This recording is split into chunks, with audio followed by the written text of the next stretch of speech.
Este é mais um programa Autodata Web TV e este é o programa From the Top da revista Transpodata, edição fevereiro-março de 2012. Recebemos aqui nos estúdios da Transpodata Walter Hauen, diretor-geral da Guerra. Vocês vão falar, mas o sobrenome dele não é Guerra. O normal nessa indústria de carretas, de implementos rodoviários, seria o sobrenome Seguerra, como o sobrenome é Randon, e assim por diante. Ou seja, as empresas do setor de carrocerias normalmente são comandadas por alguém da própria família. O Walter é diferente. O Walter vem de uma empresa, que ele vai contar para a gente já, e foi convidado para profissionalizar a gestão da Guerra. Walter, da onde você veio? Como é que você veio parar na Guerra lá em Caxias do Sul, que é o principal polo de transporte que o Brasil tem? Ok, obrigado, Fred. Em primeiro lugar, boa tarde a todos aqui. Obrigado pelo convite da Autodata. Respondendo a sua pergunta, né, eu sou, vamos dizer assim, uma pessoa em Caxias, uma pessoa nova nesse mercado e nova no conjunto de implementos rodoviários no Brasil como um todo. Como a gente tem, você acabou de colocar, uma tradição de famílias, né, a Guerra é a primeira empresa no Brasil onde o controle não está mais na mão de uma família, né? O controle da Guerra passou a ser de um grupo de investimentos, Fundo Axon, e eu vim para esse grupo como executivo para buscar uma rentabilidade na empresa e uma nova forma de gestão dentro desse mercado de implementos rodoviários. Eu tenho uma origem também na parte de implementos rodoviários, né? Contando um pouco, colocando da tua pergunta, eu venho da parte de equipamentos rodoviários, só que ligada à construção civil, construção de estradas. Eu trabalhava com a parte, vamos dizer assim, o subsolo, aonde hoje o nosso reboque se desloca. Então, construção de estradas de asfalto, construção de estradas também de concreto, e trabalhei muitos anos, quase 15 anos nessa área, num grupo multinacional alemão, fazendo basicamente também o que eu estou iniciando a fazer na Guerra. Era uma empresa familiar que passou a um grupo multinacional e passou a se desenvolver, a começar a se estruturar dentro de um contexto internacional no qual eu fiz parte durante 15 anos, com uma equipe que a gente pôde, então, fazer um trabalho bastante interessante e que também nos levou também a ter um contato com o grupo, o Axon, para poder vir para a Guerra e também iniciar um novo trabalho na Guerra dentro de uma empresa que está deixou de se tornar familiar e está se profissionalizando rapidamente e fortemente aí nos últimos meses, né? Ou seja, você já era o principal executivo desse grupo, onde foram te descobrir. Que grupo era esse? Era o Grupo Vietegan, que é um grupo alemão, um grupo líder mundial de equipamentos de construção de estradas, né? Mais de 57% do mercado mundial. É um grupo dedicado a equipamentos de construir e recuperar estradas, quer dizer, fresadoras de asfalto, pavimentadoras, rolos compressores. É um grupo que se dedica mundialmente a isso e é um grupo focado nesse nicho de mercado. Então, nossa empresa aqui se chamava Ciber Equipamentos Rodoviários, era o braço do grupo na América Latina. Então, do Brasil se produziam máquinas e equipamentos para toda a América Latina, inclusive alguns mercados da África, inclusive já estávamos chegando à Austrália nos últimos anos. E como é que foi o convite, a aproximação para falar, olha, você vai sair dessa área e agora você vai comandar uma empresa da área de implementos rodoviários? Como é que foi isso? Na verdade foi bastante interessante porque também eu gosto desse mercado de estradas, né? Então, desde que eu era adolescente e eu, vamos dizer, estudava como estudante, pouco dinheiro, eu me deslocava muito de carona, pegava muita carona com caminhão. Então, já desde os meus 20 e poucos anos, eu já conheço bastante, conversava com os caminhoneiros e tudo isso, fazia quase 5, 6 horas de viagem, conversando, sempre gostei desse mercado. E sou engenheiro agrícola também, então eu estou sempre muito ligado à parte agrícola, a grãos, a colheita, tudo isso. Então, sempre fui muito mais próximo do mercado que hoje eu estou atuando na Guerra, né, de equipamentos para transporte de grãos, graneleiros e cargas, do que ligado à construção civil, né? Quer dizer, minha formação hoje eu estou voltando mais às minhas origens do que eu estava no Grupo Vietegan. Então, para mim foi um prazer receber o convite e vir poder trabalhar na Guerra e ter esse prazer também, essa experiência única de ser a primeira executiva a trabalhar numa empresa que está se profissionalizando e deixando de ser familiar, num segmento que é só familiar, né? Todas as empresas brasileiras são familiares, né? Agora, uma questão. Você veio para a Guerra, você chegou lá há quanto tempo?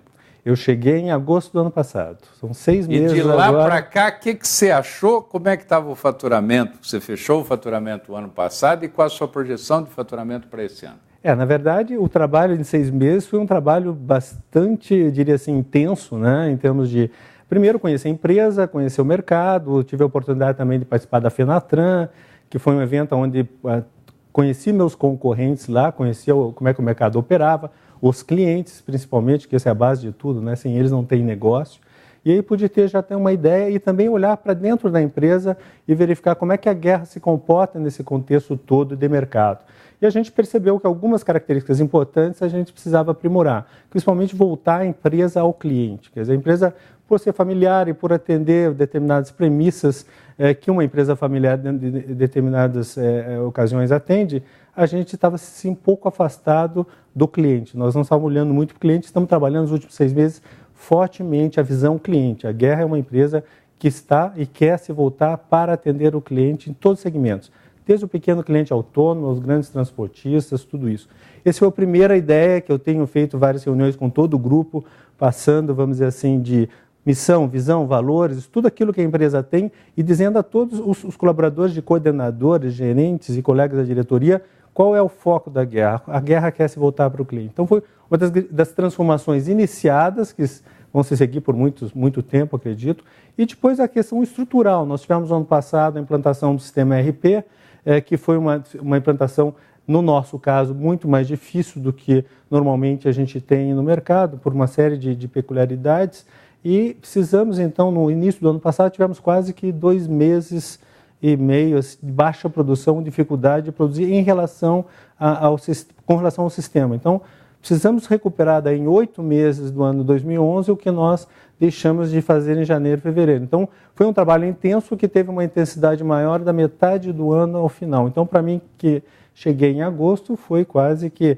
24 horas de trabalho concentrado somente na venda, né, que não podia parar e tinha que aumentar, e ao mesmo tempo fazendo com que o sistema trabalhasse para nós, que os processos começassem a se encaixar melhor. Então, houve transformações já bastante grandes, radicais na área de TI da empresa, introdução de área de melhorias, quer dizer, já tem uma equipe toda trabalhando, então a empresa a cada mês está mudando um pouco a sua face, sem perder essa característica de querer ser uma empresa dedicada, voltada ao cliente, ao autônomo, ao nosso colega caminhoneiro, todo mundo que transporta no país e as grandes empresas transportadoras também. Quantas fábricas hoje a Guerra tem? Olha, nós temos hoje uma fábrica aqui em São Paulo, em Guarulhos, uma fábrica onde a gente basicamente produz furgões e siders, né, para atender este mercado regional. E aí temos dentro dessa fábrica também uma concessionária de vendas, onde a gente opera vendas e pós-vendas.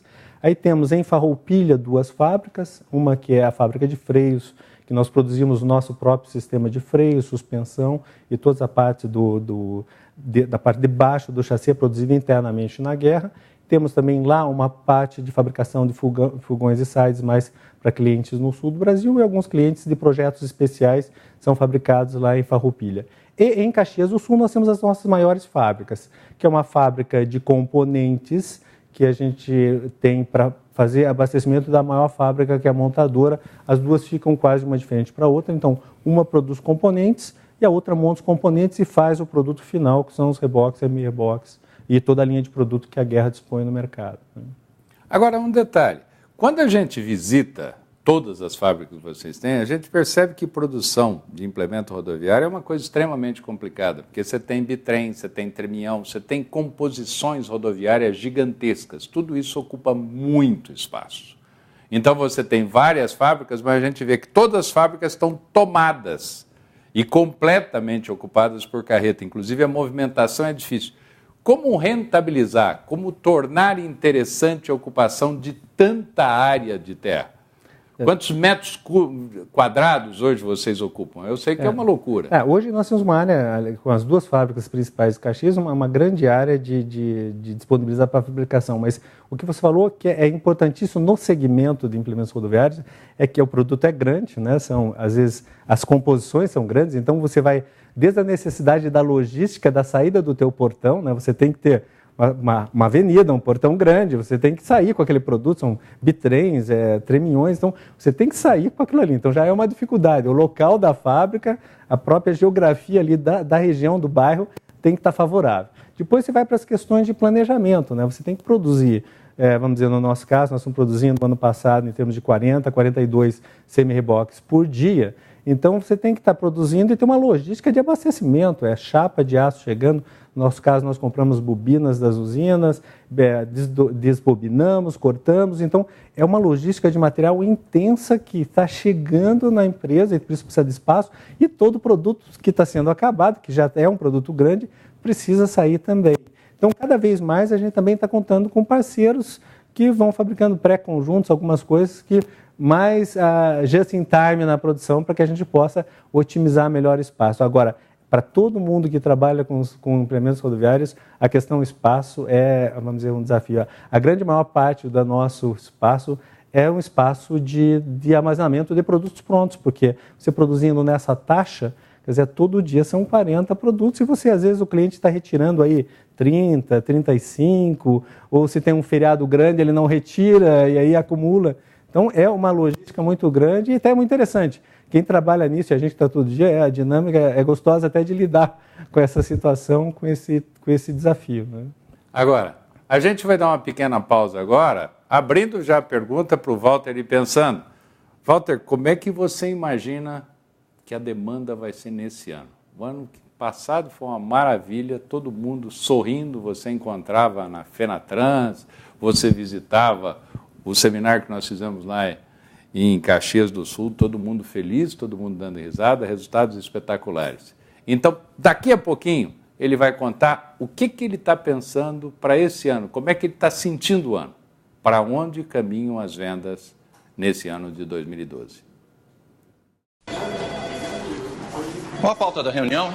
É investimento em propaganda para o ano que vem. Ah, tá. Eu acho que devia cortar bastante. Sério? Claro, a gente não vai vender mais por causa de propaganda, vou jogar dinheiro fora. Doutor Carlos, Oi. Eu queria saber se você vai anunciar a sua casa de praia. Vou, claro.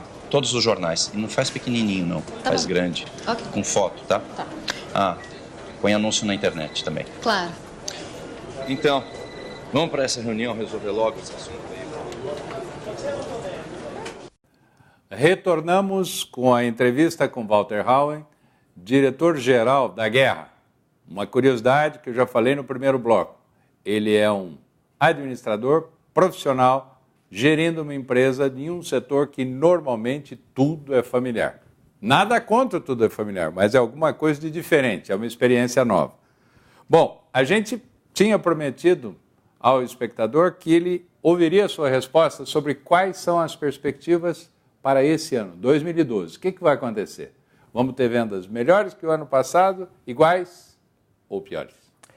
Quando nós estamos olhando agora, somente olhamos o final do ano passado e agora nesse ano para o planejamento, não só de 2012, os próximos anos, nós temos observado que alguns dados macroeconômicos são bastante interessantes. Então, a gente tem feito bastante análise, principalmente no nosso caso, que a gente procura estar olhando o mercado agrícola, commodity, tudo isso, mineração. A gente tem percebido que o mercado, esse 2012, ele deve ter uma tendência de crescimento, um leve crescimento, comparativo com o ano passado e com os outros anos, porque a própria economia, né, de commodity agrícola está crescendo a uma taxa aí de 5,5% ao ano, então tem um crescimento de mercado.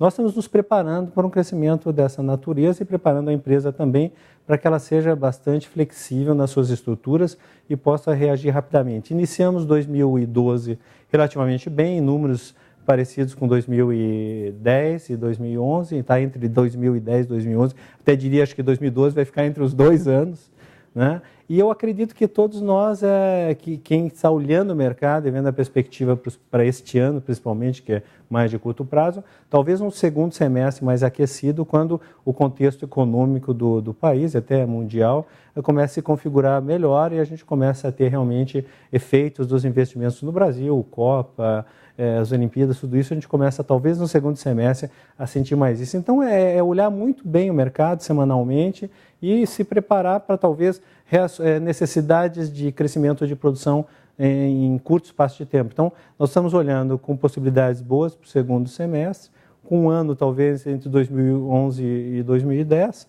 e sendo, vamos dizer, otimista em termos de crescer capacidade produtiva em curto espaço de tempo e buscando dentro das nossas instalações os investimentos necessários para que isso seja possível, né, em curto espaço de tempo. Né? Agora, para a guerra, por causa daquele problema que vocês tiveram no princípio do ano passado, com certeza 2012 vai ser um ano melhor que 2011. Para nós, qualquer ano, quer dizer, vai ser tudo melhor que 2011. Né? O 2011, eu diria assim, foi um ano muito difícil em função da implantação do sistema ERP, então, para nós, qualquer ano vai ser melhor que 2011. Foi traumático.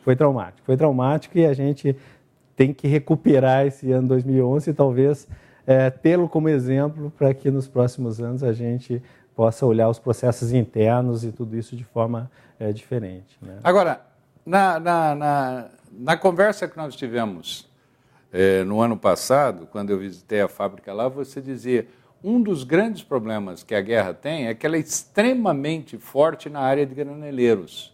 E ela, em realidade, acaba ficando menos preocupada com as outras linhas de produtos.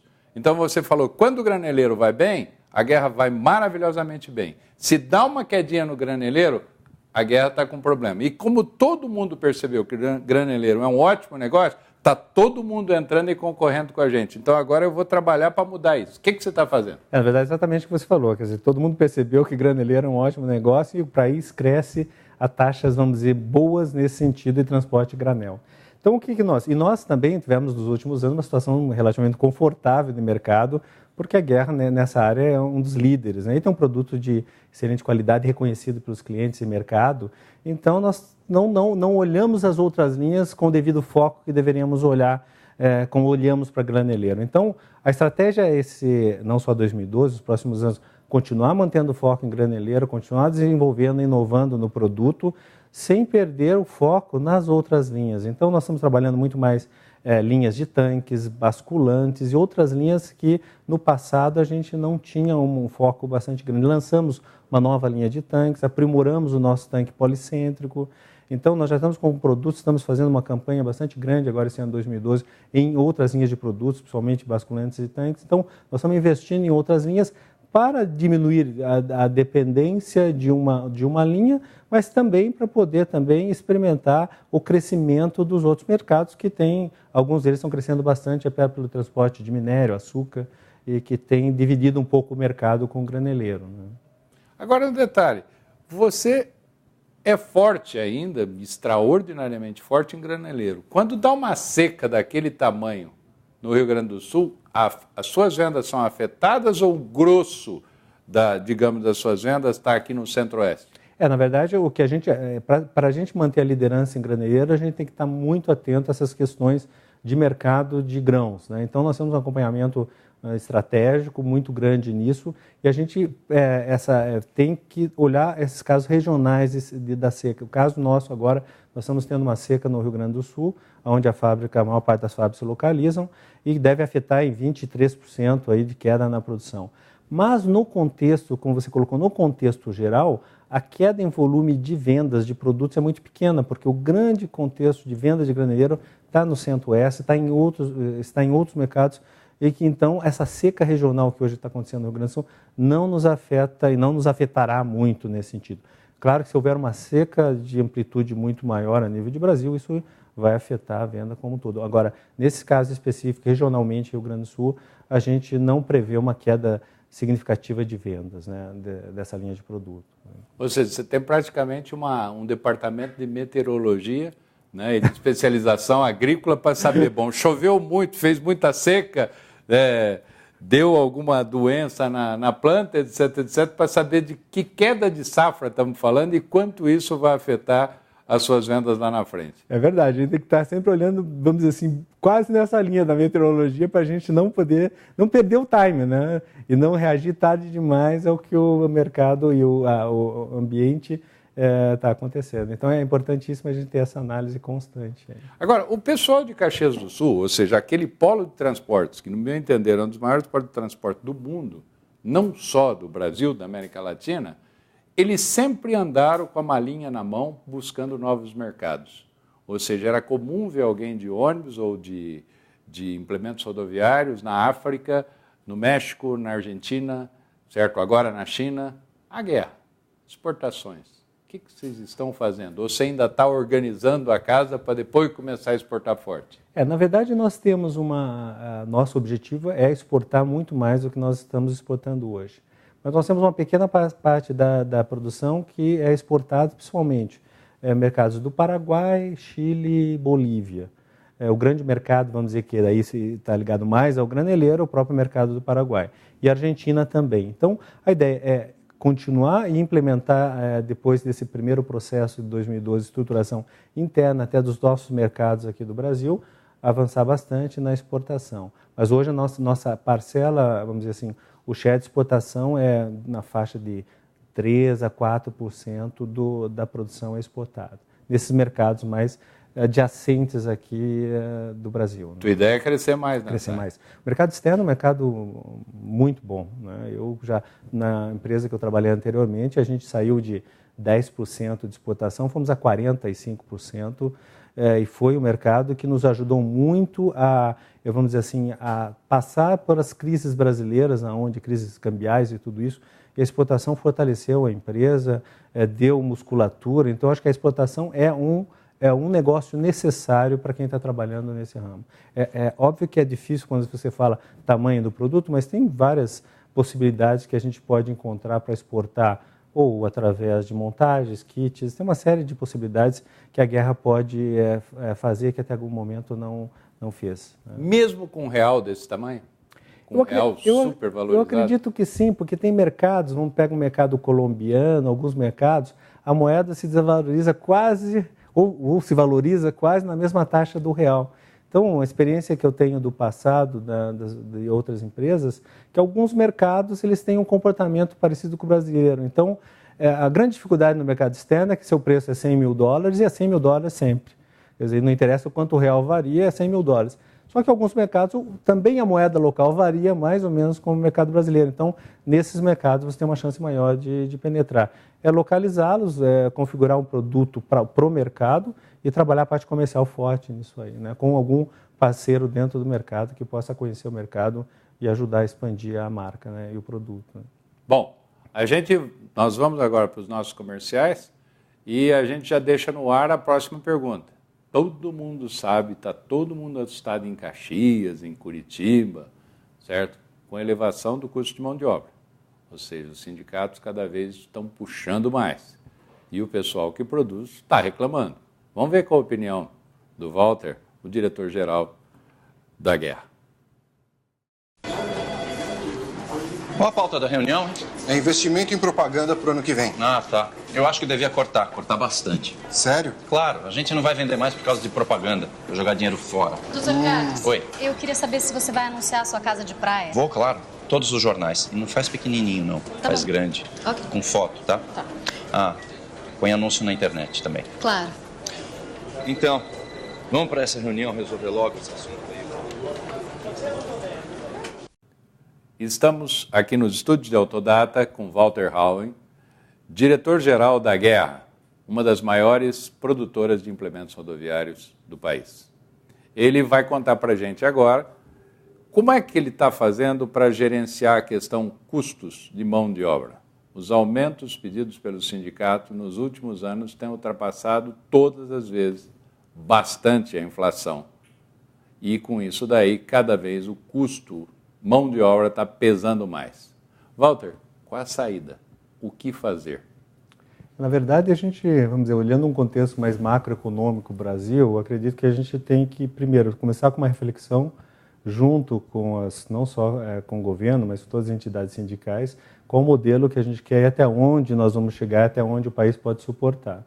Porque o custo da mão de obra ele é determinante. Ele foi um fator positivo no passado para o país, mas ele está deixando de ser um ganho de competitividade. Hoje você, por exemplo, pegar um caso específico de um exemplo que eu tive na minha empresa anterior. Nós tínhamos um produto que ele era mundial, produzido na China, Alemanha e Brasil. E por mais que nós tentássemos reduzir o custo do produto do Brasil, trabalhando não só a questão de materiais, projeto, tudo isso, nós perdemos a fabricação para a Alemanha, não foi nem para a China. Para ver que a Alemanha hoje já está chegando em custos competitivos com o Brasil. Então, quando a gente fala isso, a gente fala em mão de obra principalmente, custo de aço, tudo isso.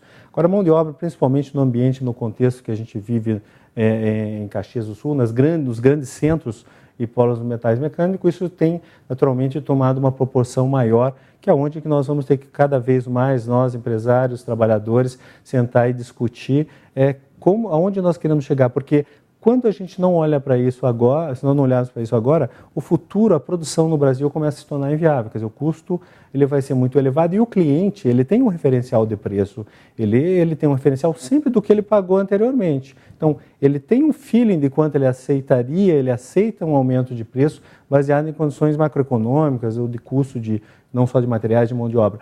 Acima disso, ele não aceita pagar. Então, cada vez mais, a empresa está sendo espremida e isso aí, claro, vai gerar um problema para todos, não só o trabalhador, mas a empresa, a parte financeira, tudo isso. Então, é um exercício, e somente o exercício anual, que a gente sempre está discutindo as questões de dissídios e tudo isso, que no momento, no futuro, não, eu digo não longo, próximo, nós vamos ter que realmente pensar mais a nível macro de governo para onde nós vamos. Talvez precisamos falar rapidamente e, vamos dizer assim, mais rápido, junto ao governo, de flexibilizar, vamos dizer, as leis trabalhistas, uma série de coisas onde a gente pode voltar a ter uma competitividade na indústria que nós não temos, estamos perdendo e com certeza não vamos ter no futuro se continuarmos nessa linha. Então, é um trabalho difícil. Além de todo o produto e contexto, a questão de custo é impactante. E o mercado ele não é disposto a absorver sempre isso na maneira como eles acontecem dentro da indústria.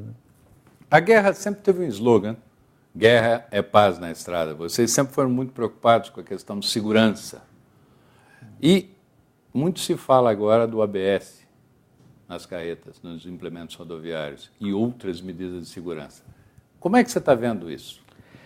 Eu sempre sou, vamos dizer assim, nós todos somos favoráveis a tudo aquilo que vem para melhorar a segurança, não só do usuário do produto, né, do caminhoneiro que transporta nosso reboque todos os dias, mas também no contexto das estradas como um todo, no usuário de estrada que precisa ter mais segurança, e segurança estão em todos os veículos e nas pessoas que conduzem os veículos. Então, o ABS eu acho que é uma soma nesse sentido para que a gente possa ter mais segurança das estradas e segurança do transporte como um todo. No contexto interno da empresa, naturalmente se abre um contexto muito amplo, cada tecnologia que entra dentro do produto. É um produto que eu diria assim, com muitas variantes, né? Um ABS, ele é normatizado, você precisa testar, você precisa homologar, tem custos para tudo isso, você tem que estar se preparando com bastante antecedência para executar e no tempo em que determina a lei para a entrada do sistema, nós temos que estar com tudo homologado, tudo preparado. Então, já estamos fazendo isso, estamos trabalhando forte nisso, mas envolve uma cadeia bastante grande de atores nisso aí, não só internos de engenharia, mas também de fornecedores. Então, é um processo que é bastante amplo, que envolve todos para culminar nesse item, nesse elemento de segurança, que eu acho que vai ser positivo para o contexto de transporte do país e da segurança nas estradas, né? E seguindo o nosso logo de paz na estrada. E uma questão, falando em paz na estrada, você disse que também quer paz com o cliente. E o cliente vai aceitar o repasse de preço e quanto vai custar mais esse tal ABS para o cliente? Eu acho que aí, Fred, esse é o grande desafio que nós vamos ter, e os nossos homens da área comercial mais ainda, né? Porque ele vai ter um custo elevado. Agora, nós não sabemos ainda, é difícil ter um termômetro, quanto o cliente está disposto a pagar mais por esse item de segurança. Ele quanto quer ele valoriza, item, né? Mas ele não quer pagar quanto ele valoriza. É como nós, usuários de carro, a gente quer ter airbag, mas muitos ainda compram sem airbag. Apesar de ser um item hoje quase que vital para a segurança das pessoas num carro, muitos compram em função do preço sem. Então, o cliente também, nós vamos ter que ser bastante habilidosos para convencê-los da aquisição de um produto com ABS e poder ter um sobrepreço nisso que pague pelo menos o custeio, o custo desse elemento de segurança. Você falou logo no início da entrevista na produção de 42 implementos rodoviários por dia, alguma coisa entre 9.600 a 10.000 unidades por ano. Só que a gente sabe, quando visita a tua linha, as suas fábricas, a gente sabe que os produtos não são iguais. São caixas de tamanho diferente, são aqueles barrilzinhos para transportar o vinho que o dono lá da empresa pediu, porque o motorista exige, etc, etc. Ou seja, não são 42 carretas iguais. Muitas são diferentes. Cores, acessórios, caixas, barrilzinho de vinho, de cachaça, seja lá do que for. Como é que vocês fazem para ganhar tempo, como é que é o sistema de produção para que você consiga customizar, ou seja, atender todo o desejo do cliente sem demorar muito tempo na linha? Na verdade, o que você falou é um ponto assim, que está se tornando cada vez mais comum, né? Hoje, eu até comento sempre, nós somos quase uma alfaiataria de produtos. Mais de 25%, quase 30% da produção, ela é customizada por algum gosto do cliente, algum desejo. E como o cliente é o nosso ponto central, a gente vai atendê-lo em tudo que ele quiser, nós fazemos tudo que ele pede. Mas isso aí também é bastante interessante. Vão desde modificações pequenas, como eu quero uma caixa de carga diferente do chassi, como mudanças de comprimento, exigem cálculos de elemento finito, existe uma série de outras coisas atrás para poder atender o cliente. E o grande diferencial que a empresa tem que ter nisso é que, quando você fala numa mudança, é porque o cliente, numa folha de pedido lá, ele só clica, eu quero isso, isso, isso, e coloca uma observação, esse produto tem que ter mais isso, isso, isso, que não tem no projeto.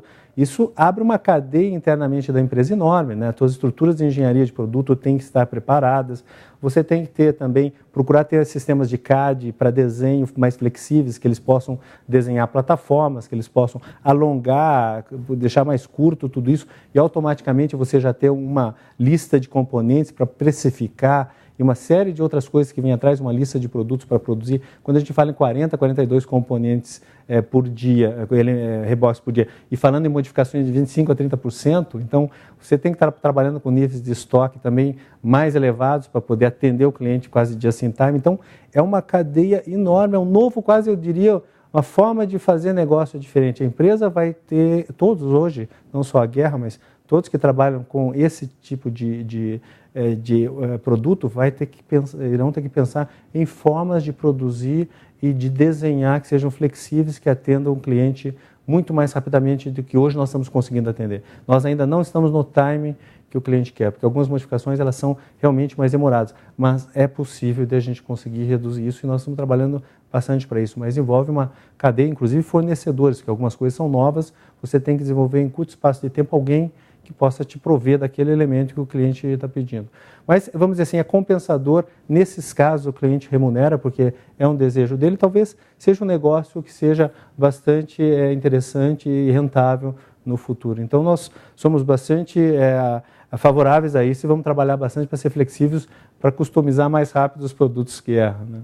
Bom, você deve ver esse ano em Hannover, no salão lá de veículos comerciais, os alemães são bem mais ousados nos pedidos do que os brasileiros. Nós somos até conservadores. Já tem carretinha lá cor-de-rosa, já tem vermelha, certo? Já tem lilás, já tem umas cores assim que meio assustam. Mas para que a gente possa caminhar de alguma maneira para um bom encerramento dessa boa entrevista, a pergunta é a seguinte: hoje, em termos de tecnologia, comparado com a Alemanha, comparado com os Estados Unidos, como é que nós estamos? Nós estamos iguais, acima ou abaixo, em termos de tecnologia? Eu acredito que em termos de tecnologia nós estamos, eu diria, iguais. Claro, a gente tem que relativizar com relação às questões normativas de cada mercado, de cada país. O Brasil é um país onde tem muitas normas e regulamentos que a todo ano estão mudando. Então, dentro desse contexto, eu acho que nós somos iguais a qualquer mercado. E tem capacidade de carga no Brasil que é superior à da Alemanha e outros países. Então, eu não diria que o Brasil não está devendo nada para ninguém, tem condições de ser competitivo em qualquer mercado, adaptando-se naturalmente às questões regionais do mercado, né? E a gente vai poder também comprovar isso esse ano na feira lá, e eu acredito que a gente vai ter essa percepção de que a gente, naturalmente, alguns componentes, que a gente possa reduzir peso e tudo isso, é claro que alguns mercados sempre se desenvolvem mais rápido, mas chegam rápido no Brasil também.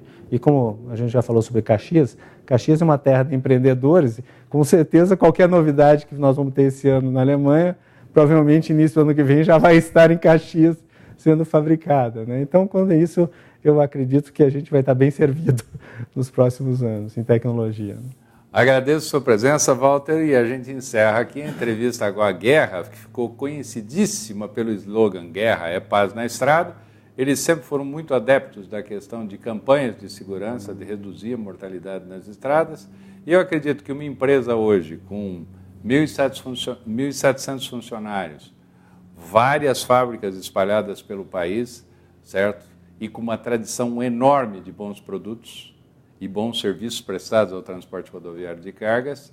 É importante essa abertura, essa profissionalização, porque mostra claramente que o setor se torna cada vez mais importante a ponto de buscarem profissionais para a gestão dos negócios.